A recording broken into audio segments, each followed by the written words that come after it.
Coming live from Bend, Oregon, USA is our guest tonight.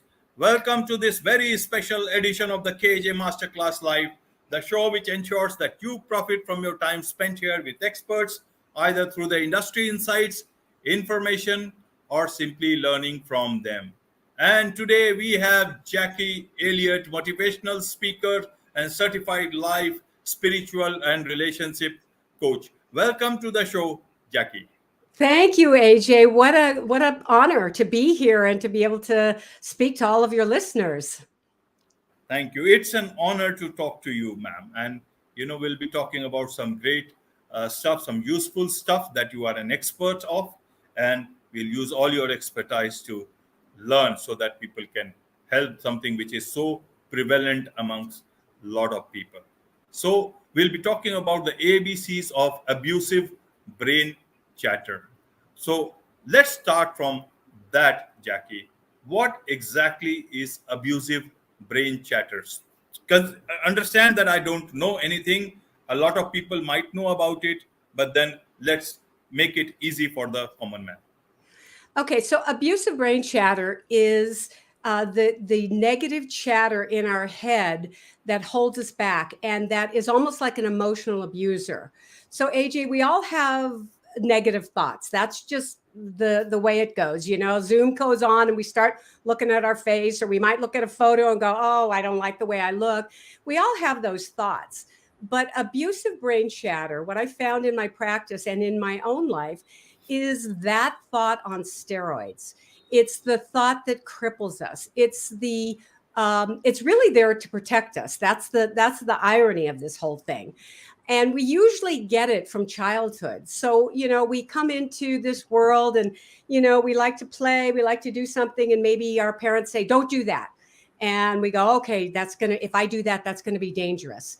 Or maybe you like to look at yourself in the mirror and somebody says, oh, you're so conceited, in high school. So you start realizing, oh, it's not good to look in the mirror. So then your abusive brain chatter starts to chatter when you start doing things that that threaten what it thinks you want it to do. So I call it tornado head too, because it's like with my clients, you start thinking about something and you might say, my boss got a little angry at me today. So you're starting to feel a little shame. And so then you start to spiral. Well, it's really his fault. And this always happens to me. And it's because my mother used to do this and her mother used to do that. And pretty soon you're into grandma, and like I say, it's just, right. It's just the way we spiral out of control. So that's really what abusive brain chatter is. And if you think about what emotional abuse is, this is the really important thing. This is, I created the ABCs because I felt like I wanted people to first be aware that you're doing it and be aware that when we talk to ourselves in such a negative way, it's almost like living with an emotional abuser. Emotional abusers will tell you you're not good. They'll gaslight you. They'll isolate you. They'll say mean things to you. They'll bully you, right? But if you tune into your head and you realize, oh my God, I'm doing that to myself, then we start realizing that we have to change that. We can't do that we can't possibly succeed in life if we listen to our abusive brain chatter. Right, Jacquie. So to start to understand this, now who generally suffers from this? Is it a particular type of people? Is it men? Is it women? Who is it who are more susceptible to this abusive brain chatter? One is that. Secondly, right. Oh, okay. I'm sorry. Right, no problem. Okay. Why I'm asking the second question is so that you have them with you, and so that you can respond to them at leisure. Take your time to answer that. Second is that, is abusive brain chatter only about say how you feel about yourself, how you see yourself in the mirror, or things about? But is it that even people who are very accomplished and who are very rich, but they think as if they have not achieved anything in their life. Does it work there also? Which is a lot of, there is this whole world, a word which is going on is that, I forget it right now, I'll remember it. So is it, so both these questions, if you can, throw some light on. Sure. Yes. It in my experience, men and women suffer from it. And I will tell you that people who have addictions um, suffer from it greatly. And a lot of times that's why they use their addiction to quiet it. So, in other words, people who are, say, addicted to food, they'll stuff the feelings down because their brain chatter, that's quieting the voice in their head. Or they may drink to quiet the voice in their head. They may feel shame and not know how to deal with it. And so that to me is a big clue. When I have a client who comes in who has some type of addiction, the first thing we start doing is getting in touch with, what is that voice saying to you? I give them the space. I give that voice a space to start talking and finding out why it's there and what it wants, right? And so it's also, it can be successful people. But my experience is that successful people also know how to quiet that chatter.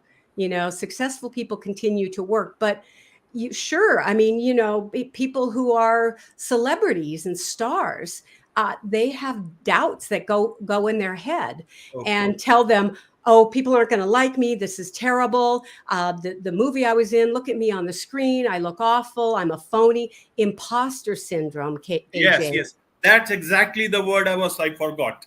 Yes, imposter Imposter syndrome syndrome. is huge. And when that starts chattering, oh boy, that's when people stop. And this is so important to me because I know there's so many people out there, artists, and creators and inventors that are suffering from that abusive brain chatter, and they're listening to it and they're not putting out their gifts in the world. So that's why I came up with the ABCs of abusive brain chatter. And it's not as simple as it sounds. So I don't want to say, just do these ABCs and it's going to be over. Because like I said, I work with clients to really find out what that voice is and what it's wanting so that we can negotiate with it, right? So let's give you an example.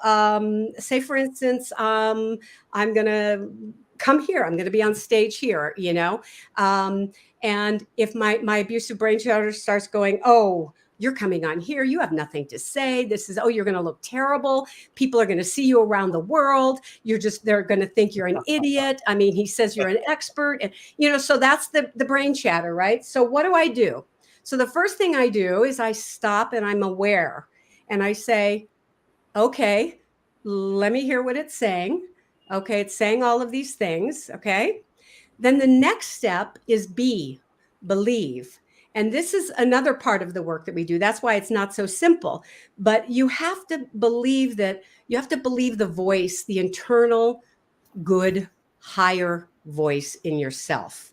And you do that by doing the work, by connecting to a higher, kinder, more gentler voice that you can tune into when the chatter starts. So I'm also a spiritual coach, and I became a spiritual coach because I knew that people who had this didn't have the tools, the capacity to quiet the chatter. They needed to tap into, like I say, you can't fix this mind with your mind. It just doesn't work. So you have to be able to tap into something greater than yourself. And so that's the B part. And then the third part is really, really important. It's C, challenge your core beliefs. And what I mean by that is we all have these core beliefs. I'm not good enough. I'm not smart enough. I'm not pretty enough.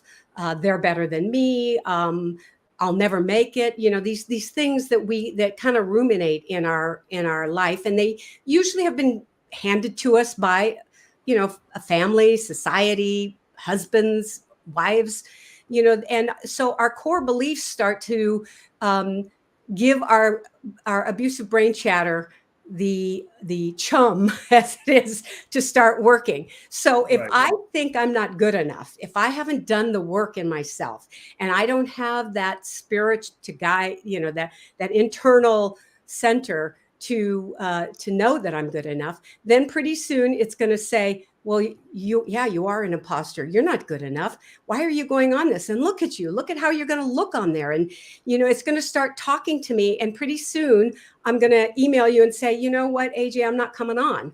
I'm not going to take a chance, right? Because I don't step into my life because my abusive brain chatter is trying to protect me, right? So it's weird, but it doesn't want me to fail. It doesn't want me to come on here and make a fool out of myself, right? So it doesn't want me to fail. So it's going to start talking really loud when I challenge it. Soon as I start taking risks in my life, it's going to really want to hold me back. And so I do these ABCs. And, I've got to tell you, this is a lifelong process. AJ, it's not, you don't just do them and it's over. We all have this. We all have this. But when it starts impinging upon our life, and when it starts holding us back to where we need addictions to quiet it, and to where we believe it, then we have to really do the work to stop it. And that's been my work. That's what I'm writing my book on, and that's my life's work, is that we don't need to abuse ourselves. And it's as simple as going ABC. Okay, let's see. I'm aware. What am I saying? What I'm in front of my boss. What am I saying to myself? I'm saying I'm not good enough. I'm not a really good employee, whatever it is. Okay. Believe. Now I have to tune in and say, okay, that doesn't feel good. I don't want to do this. Can I tap into my higher voice and challenge it and say, really, is that really true? Jackie, you've been working at this for many years. You've been studying this. Is that really true that you're not, that you're an imposter? Is that true? And then I have to say, well, no, that's not true. And then there's further work to be done, which is, where did that belief come from, and releasing that belief. But, for the purpose of this, for this talk, that's kind of what the ABCs are. Right, right, Jackie. In fact, I will come to the basics of it and the solutions to it that you'll say. But one thing I just suddenly struck my mind is that, you know, people who are successful, people who have achieved a lot, they suddenly start having doubts or questions. That's the brain chatter. Now it's the same brain which have led to them rising so high in life and actually achieving all the things that they set their eyes on, whether it is a medical degree, engineering degree, a college degree, a legal degree, everything. Then you get that endorsement through all these processes. You go through that, and everybody endorses. That's why you are become a successful person.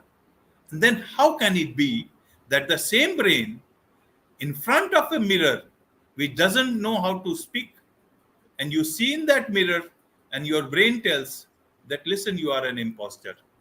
That, so how does your own brain, which was a friend, suddenly become your adversary? Wow, Help us understand this. that's a great question. And my experience is that somewhere there is that belief that you haven't let go of. And I call it, in when I got my training in coaching at Life Purpose Institute, we learned about binding agreements. And a binding agreement is something you agree to believe in order to be loved. So say your mother, you agree to be quiet and or not be smarter than your father. A lot of people, I agreed not to be smarter than my father and he would love me, right? So you have to get in touch with that, and you have to suddenly, as an adult, now break that agreement and say, no, I don't want to hold that belief anymore. And so I want to let that go. And then you actually write a new agreement. So my new agreement is that it's okay to be as smart as I am. It's okay for me to step up in this world. It's okay for me to be successful in this world. It's okay for me to make more money than my parents. my brothers, my sisters. I'm just using examples, but that's the work. That's what happens. You start to have an old belief that comes into play, and that's why I'm saying challenge those core beliefs. Somewhere in you, even though you've been successful, you have some belief that's you're still holding on to, and that's what we have to get in touch with. And I love the work that we do, which is kind of a voice dialogue work, where we actually give both parts of you the ability to speak. I hold the space for you and we'll ask, okay, so let me talk to the part of you that really wants to write this book and really believes it can be a bestseller and wants it to, wants to go on Oprah, all of these dreams. Let me talk to that voice. And then let me talk to the other voice that's telling you, no, you can't do that. You shouldn't do that. You're not smart enough. Let's see what's going on with these two voices. And let's see if we can come to an agreement. And usually at the root of this, AJ, is fear. Fear is usually at the root. And so once you realize, oh, I'm really afraid. There's a fear here that's really speaking to me loudly. It's not letting me write this book. I'm getting writer's block because this fear is chattering so loud. And once the fear knows that the other, I know I'm getting way out there here, but No, perfectly all right. okay. Jacquie, don't worry about it. Okay. It's such a lovely backdrop, such a lovely scene. I can see the painting, the harp, and and you are so talking such beautiful stuff. Okay. I understand, because a lot of people, you see, you are not a nobody. You are somebody who have achieved a lot. You have somebody who have faced this. You have somebody who have overcome this. Yes. And now you are telling others how to deal with that. That is in front of the whole world, confident of your knowledge, confident of what you do, and confident of the work that you do with all your clients. So that is Absolutely. not a mean achievement. That's a big thing. And when we talk of women empowerment, I actually see this as women empowerment. When when you move out from darkness into light, darkness of your own mind created, actually there is no darkness, and that is what fear, but fear is inherent. You fight it out, you come out, and you share your knowledge with the whole world. That's what Exactly. And, that is what I say. So you carry on without okay, giving good. any of the time Good. to Okay. waste. So we're back at fear. And so fear can be, and I love that. I love what you just said, because the truth, people say, don't feel the fear or ignore the fear. Well, has anybody out there who's had a small child who needs to get your attention? They get your attention, right? And they're not going to stop till they get your attention. They're going to be pulling on you going, mommy, mommy, mommy, mommy, mommy, or they'll cry or they'll stamp, right? Well, the fear is the same way. If fear doesn't get attention from you, it's going to get really loud.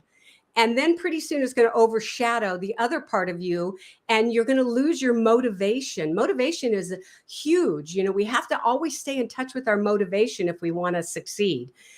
We have to know that, yes, I want to lose weight. I have to stay motivated to lose weight. I want to exercise. I have to stay motivated.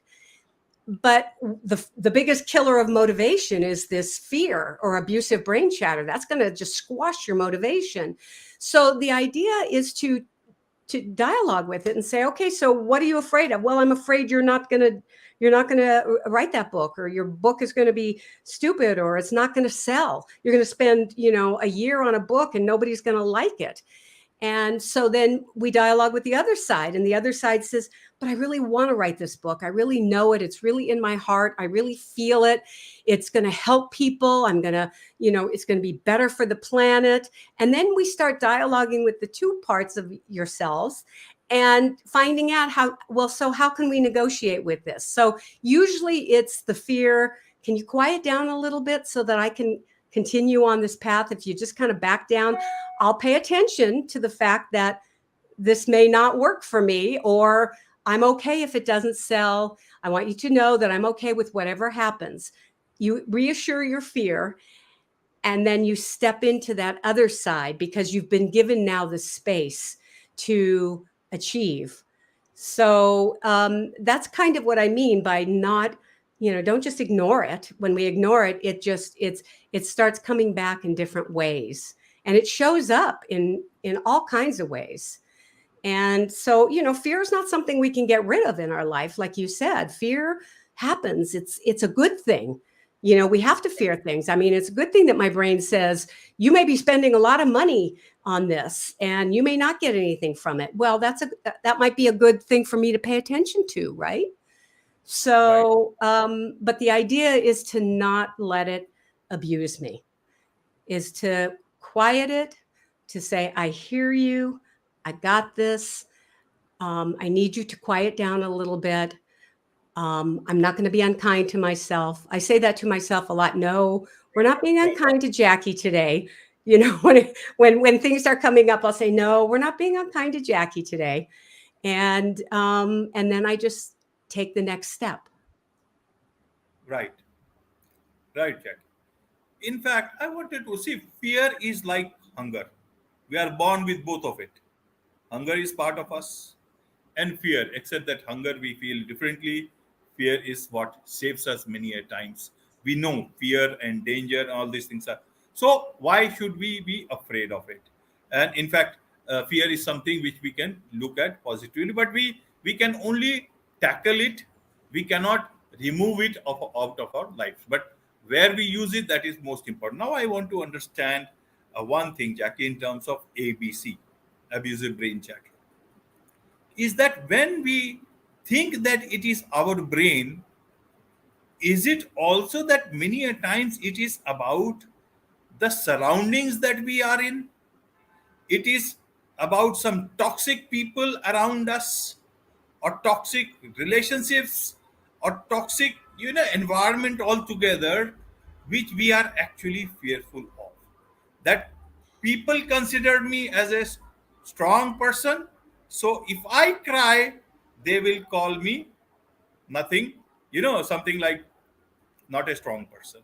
Right. Then they will not believe me, they will not think me as powerful as I am. If I fail, they will laugh. The lesser people will start laughing. And then there are people who, through their toxic words, create an impression in your mind that, if you are not able to fulfill something, or are able to do it, then those words will come from them. You will be giving them a chance to come back at you. So you start thinking of the pros and cons and the chances of success and failure with whatever you are trying to do. So is it about your own brain all the time, or is it about the type of environment that you are in? You know, it's always about us. You know, like I always say, you know, think of your life as a bowling alley with those two little, they have those little things where, you know, you can't go into the gutter. You know, we got to stay in our own lane. It's really important to stay in our own lane. But what I find is that people who are attracted to toxic people have abusive brain chatter, and often those people echo it for you. So a lot of women or men in abusive relationships, um, you know, whether it's emotional abuse or domestic abuse, they come into it with some abusive brain chatter, because and those people just echo it. For me, when I started to change the chatter in my head, I could no longer be in bad relationships. I could no longer surround myself with negative people. I surround myself with positive people, people who are working and growing in their life. And if there is somebody who's negative, I can recognize it quickly. I just take, you know, I just send them off with loving kindness. I don't engage. Um, Absolutely. and that's what I think what you're talking about is when we are surrounded. That's also one of those aha moments that, Right. gee, I'm around a lot of toxic people, people who, and so people who aren't supporting the good person I am. I must, you know, I need to think about how I'm thinking about myself. It's not always that way, but that's a good clue, that you're not taking care of yourself. Right. And that's the whole purpose of abusive brain chatter, to take care of yourself. I mean, of Okay. healing abusive brain chatter, the ABCs. Right, right. So is it hereditary? Is there any link to it, or is it just a phenomenon, or some sort of a thing that happens by itself, and there is no age about it? Is there anything which happens as part of, as part of your personality? How does it work? How do one know that he or she is suffering from this ABC? Well, you'll hear some. There's a wonderful TV program on Apple TV called "Let's Get Physical," and Okay. she talks to herself out loud. You could hear her abusive brain chatter. She's a bulimic, I think, and you can hear the abusive brain chatter, and it's really mean. And um, so usually when you're around people and you hear them say, "Oh, I'm so stupid. I could never do that. You're so good. I could never do that." You know that those people possibly have some abusive brain chatter going on. And as far as hereditary, I don't want to get into mental illness because that's a Okay. whole different subject. Okay. There are people who are mentally ill and there are voices in their head that are negative. Okay. Um, but there are also people who were taught this. My mother, was bipolar, and so she attempted suicide a few times, and so her brain chatter, of course, she's got this brain chatter that, of course, I adapted. That when life is tough, you check out, right? And she believed she wasn't good enough, and so in a way, as children, the children absorb that. Mothers who constantly tell themselves they're no good, or their figure or their body, or they're focused on how they look, and they're always criticizing themselves. Well, your child is going to start, that little voice is going to come in, and your child's going to start having some of that chatter. So in a way, it is not exactly hereditary, but if our parents have good self-esteem and allow us to show up in the world as authentic selves, we're not gonna, we're not gonna have that, like a person who maybe got a lot of negative messages and a lot of negative role modeling. Does that make sense? Yeah, absolutely, absolutely. Then, how does it work that somebody's household, family life is very good? Parents have been great, happy family life, happy childhood, and then you come into the big bad world where you achieve success, and then you start getting either this brain chatter or imposter syndrome. What is the reason behind that? That everything was also good, and suddenly you start getting voices in your head. Well, I'm going to say a very simple answer, and some people may not like this, but it's at that point, it's spiritual. At that Okay. point, you haven't learned to tap in to that. And by spiritual, I don't mean religious. I don't mean, Right. God or whatever. I'm talking about spirit, the different, the spirituality is finding that voice, that kind, Okay. compassionate voice. And so even if you've had a wonderful upbringing, if you haven't been able to tap into that wonderful, loving voice, and that's some of the work I do in my spiritual workshops, and I have a retreat coming up where I help people find that spiritual guide. A lot of my clients say, who come to me say, "Oh, I used to have to go to church every week. I don't talk to me about God. Don't talk to me about spirit." And I say, "Okay, we don't have to call it that, but we have to go. We have to do the work to go inside and find what that loving, kind voice is, and give it and give it some room to grow in you, because that's who you're going to be living with the rest of your life." Right. Right, Jackie. Then, how does one know that they have brain chatter? And second question, the reverse part of it is that how do they know if they are dealing with a person who is suffering from this? How does it work out? Especially, not only at home. At home, it becomes a bit simpler, but in workplaces, and especially if it's a person who is in position of power. Well, you know that when you take a moment to listen to yourself. I would urge people today and tomorrow this week to just listen to what they're saying. And if you've, like I said, if you have something you've wanted to do and you haven't done it, chances are that you've got some chatter going on that's holding you back.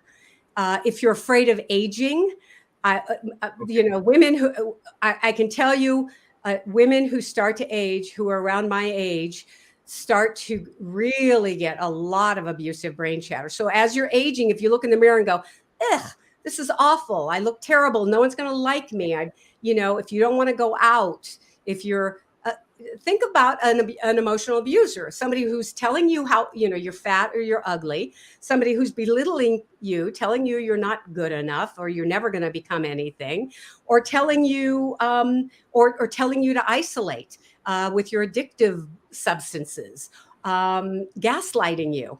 And so you're kind of not sure, is it me? Is it them? You're left in a state of kind of not knowing. All of those things. It's awareness. It's ABC, aware. Start with paying attention to how you talk to yourself, and then believe that you don't have to talk to yourself that way. That's so important. And then challenge those core beliefs. Just say, really, really, self, is that really true? I'm writing a book right now, and of course, I come up with it every time I sit down to write. It's like, what do I want to say? What do I, do I, and before I do it, I really get centered, and I just allow myself to write coming from my spiritual place, so that it's, so that I can quiet the chatter. Right, right, Jackie. So let's come to the solution part of it. We were talking about when brain becomes a sort of an adversary. It starts telling you things that are not true. But before that, there is a word called monologue. In Shakespeare's plays, there were a lot of monologues. He used to have a lot of monologues. So you mean, how is it? Is monologue the same thing, or is it different than abusive brain chatter? Well, it can be different, because abusive brain chatter can just be like one sentence. If you're single and you want to go meet somebody and you hear your voice say, "Oh, you're too ugly for him," or "He'll never like you." That's just one little simple thing, right?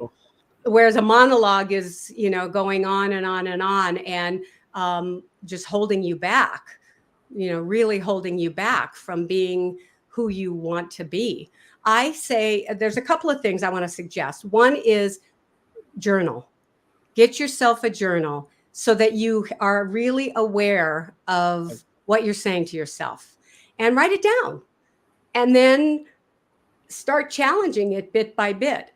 I suggest that people do it with somebody, with a life coach, a therapist, a spiritual advisor, uh, a priest. I suggest that that you talk to somebody and you get help, because it's really hard to change your brain, like I say, with your own brain. So I believe I'm a big believer in getting help.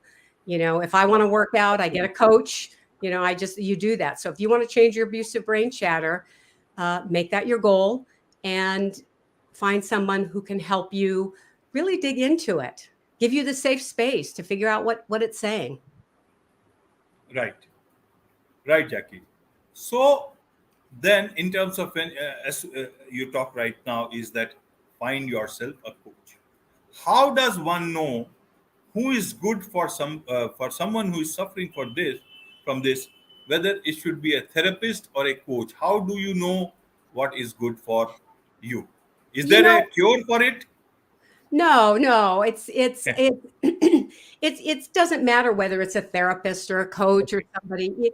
The idea is for you to be in a safe space to be able to express these thoughts. That's the idea. So a therapist can help you do that. The difference between therapy and coaching, just so if people don't really know, therapists kind of help you dig through the rubble. They're more like archaeologists. They help you Okay. dig through the rubble, find out your beliefs, how you were raised, how that affected you. Whereas a life coach is somebody who helps, is like an architect. They're concerned with how you move out from today. So, today we're not going to talk negative to ourselves. Here's why, here's how I'm going to fix that. So they're both good. Digging in and finding out why you have that voice is helpful. And also, learning, concrete steps not to do that is helpful. So, whatever it is, I say get help. Take a moment, after this, quiet yourself, just take a nice deep breath and just tune in and ask yourself, what do I need? What do I need to change my life? If I'm not living the life that I really want, if I'm not in the job that I really want, if I'm not in the relationship that I really want, what do I need to change? Okay. Start there. Okay, start there. And is there more to making your brain your best friend? Is there more than just talking to yourself that okay, if I'm not this, then that's enough? Is there more, something somebody can do to help themselves from their brain chatter? Yes. I mean, here's what I do. I get up in the morning and I usually have some kind of an opening, I pray or just some kind of Okay. opening, just open, I'm open, I love myself, some kind of affirmation. Affirmations are great. Affirmations are wonderful. If you hear your chatter, say the opposite. I'm not smart enough. Well, today I'm going to just say, I am smart, I am successful, so affirmations. The other thing is meditation. I'm a big believer in meditation. I have a TikTok called Bubbles from the Bath, where I get in my bathtub and I share what comes up for me when I'm in the bathtub, because that's where I meditate. Um, and journaling, all of the things. Yeah, I just want people to know that successful people work at their lives. This isn't just over. When my clients go, "But I'm still feeling this," I say, "You will always feel this. This is you. We learn how to change. We learn how to channel our lives in better ways. But if we let up on our meditation, on our exercise, on taking care of ourselves, it comes back. It just does. If I haven't exercised for a few days, my brain starts going, "Look at you, lazy little person, not exercising." And so I have to say, "Oh, okay, you're right. I really, I need to take a step. I need to take steps now to change this so that you don't chatter at me." It's just reminding me.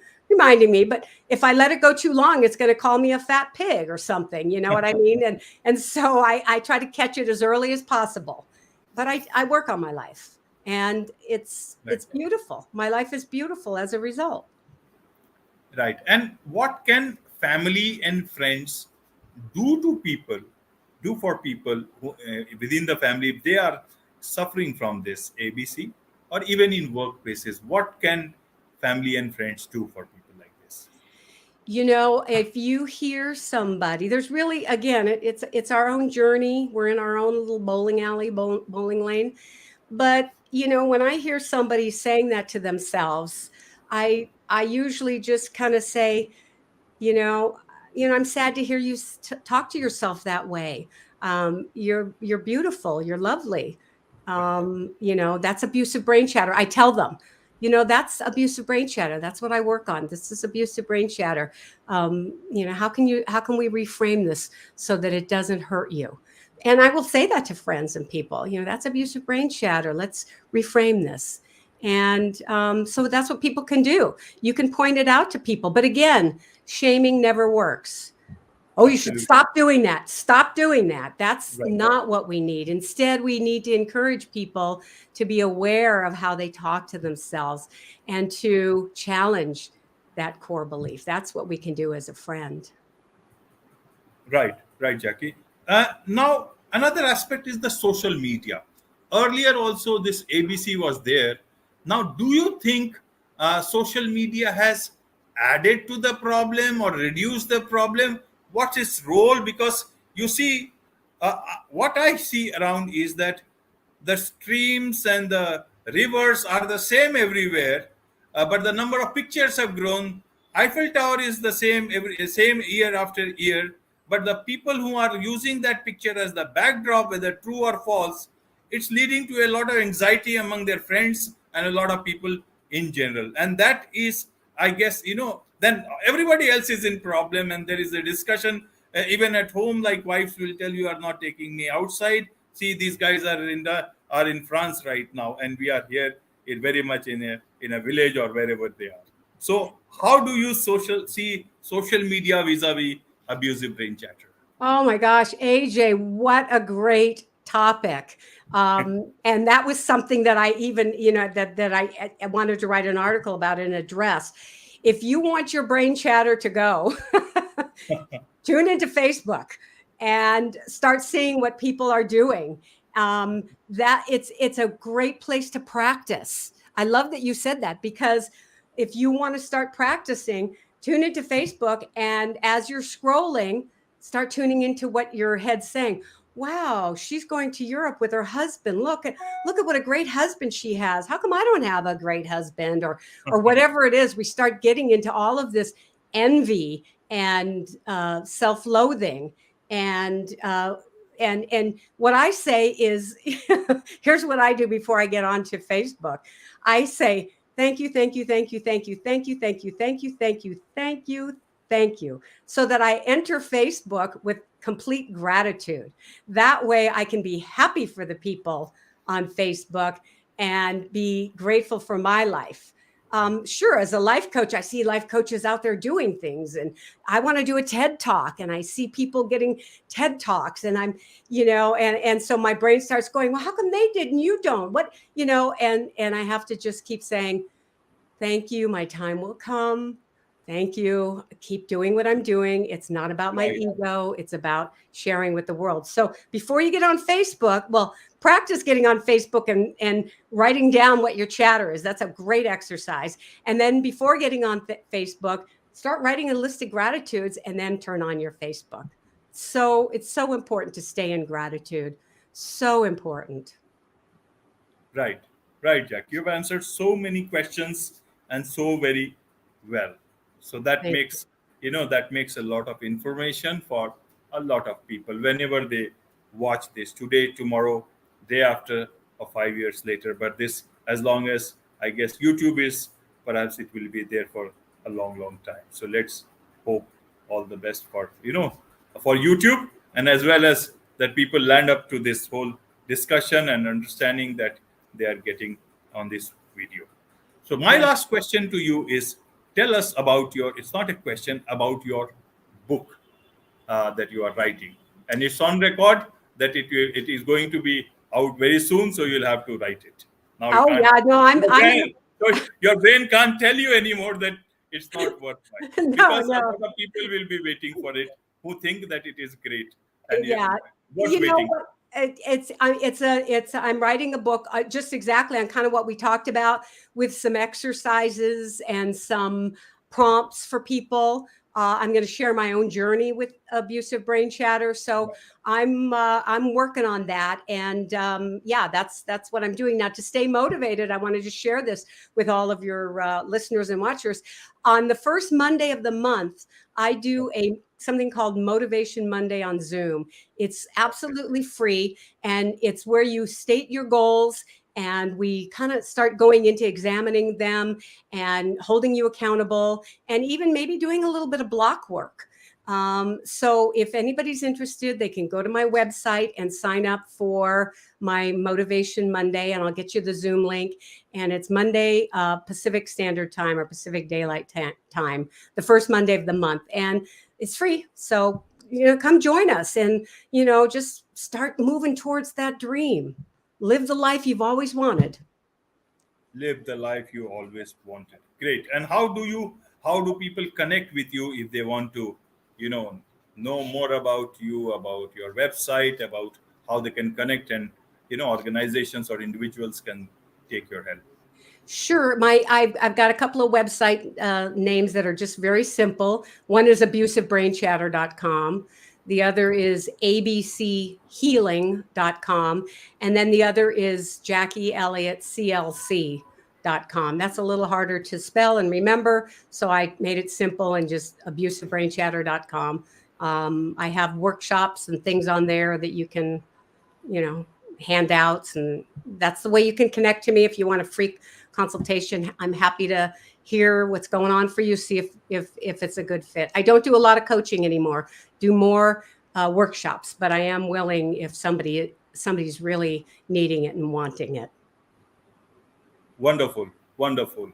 Thank you so much for all this, and people, for all these words and uh, tips to tackle their abusive brain chatters in their lives, wherever they are. But for us and for me, this chit chat was a great one, a great conversation with you indeed. Thank you, AJ. Just thank you for inviting me on. Pleasure. Thank you. Thank you. With this, it's a wrap on this very special edition of the KJ Masterclass Live.